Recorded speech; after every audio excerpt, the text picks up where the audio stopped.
जय श्री कृष्ण। धार्मिक वध कथा में आपका दिल से स्वागत है। आज हम सुन रहे हैं बड़ी सुंदर और प्यारी कथा।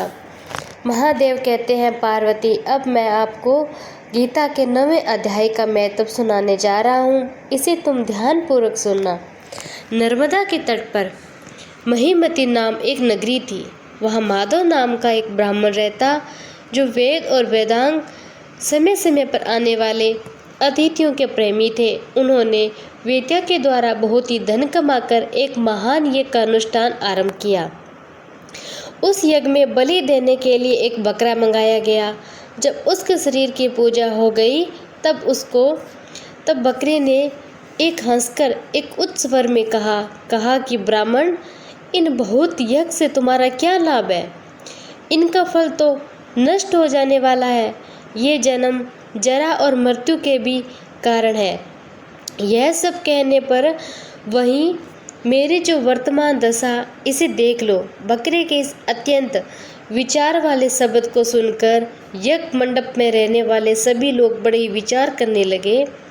तब वे यजमान ब्राह्मण हाथ जोड़कर अपलक नेत्रों से देखते हुए बकरे को प्रणाम करके यज्ञ और आदर के साथ पूछने लगे।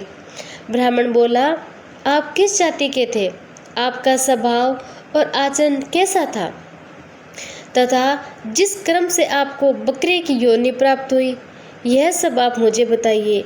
तो बकरा बोला, ब्राह्मण, मैं पूर्व जन्म में ब्राह्मणों के अत्यंत निर्मल कुल में उत्पन्न हुआ था। समस्त यज्ञ का अनुष्ठान करने वाला, वेद विद्या में प्रवीण था।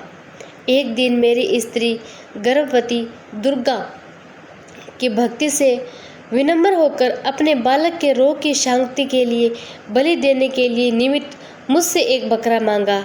उसके बाद जब चंडिका के मंदिर में वह बकरा मारा जाने लगा तो उस समय उसकी माता ने मुझे श्राप दिया। कहा कि ओ ब्राह्मण, तू नीच पापी है। तू मेरे बच्चे का वध करना चाहता है, इसीलिए तुम भी बकरे की योनि में जन्म लेगा। श्रेष्ठ, तब कालवश मृत्यु को प्राप्त होकर मैं बकरा हुआ। यद्यपि मैं पशु योनि में पड़ता हूँ तो भी मुझे अपने पूर्व जन्म का याद है। ब्राह्मण, यदि आपको सुनने की उत्कंठा हो तो मैं एक और भी आश्चर्य की बात बताता हूँ। कुरुक्षेत्र नाम एक नगर है जो मोक्ष प्रदान करने वाला है। वहाँ एक चंद्रशर्मा नाम एक सूर्यवंशी राजा राज्य करता। उस समय जब सूर्य ग्रहण लगा था, राजा ने बड़ी ही श्रद्धा के साथ में काल पुरुष का दान करने की तैयारी की। उन्होंने वेद और वेदांग पारगामी एक विद्वान ब्राह्मण को बुलवाया और पुरोहित के साथ वे तीर्थ पावन जल से स्नान करने को चले। 2 वस्त्र धारण किए, फिर पवित्र और जल से स्नान करने को चले। प्रसन्नचित होकर उन्होंने श्वेत चंदन लगाया और बगल में खड़े हुए पुरोहित का हाथ पकड़कर मनुष्य से घिरे हुए अपने स्थान पर लौट आए। आने पर राजा ने विधि से भक्तिपूर्वक ब्राह्मण को काल पुरुष का दान किया। तब काल पुरुष का हृदय चीर कर उसमें से एक पाप आत्मा चंडाल प्रकट हुई। फिर थोड़ी देर बाद निंदा भी चंडाली का रूप धारण करके काल पुरुष के शरीर में निकली और ब्राह्मण के पास आ गई। उस शरीर चंडाल को वह जोड़ी आंखें लाल किए निकली ब्राह्मण के शरीर में प्रवेश करने लगे। ब्राह्मण मन ही मन गीता के 9वें अध्याय का जप करते थे। राजा चुपचाप सब एक और देखने लगे तो ब्राह्मण के अंतःकरण में भगवान गोविंद निवास कर रहे थे। वे उन्हीं का ध्यान करने लगे। ब्राह्मण ने जब गीता के 9वें अध्याय का जप करते हुए अपने भगवान का ध्यान किया तो उस गीता के अक्षर से प्रकट हुए विष्णु दूत द्वारा होकर वे दोनों चंडाल वहां से भाग गए थे। उनका उद्योग निष्फल हो गया था। इस प्रकार इस घटना को प्रत्यक्ष देखकर राजा के नेत्र आश्चर्य से चकित हो उठे थे। उन्होंने सोचा और उन्होंने ब्राह्मण से पूछा कि हे ब्राह्मण, भयंकर आपत्ति को आपने कैसे पार कर लिया?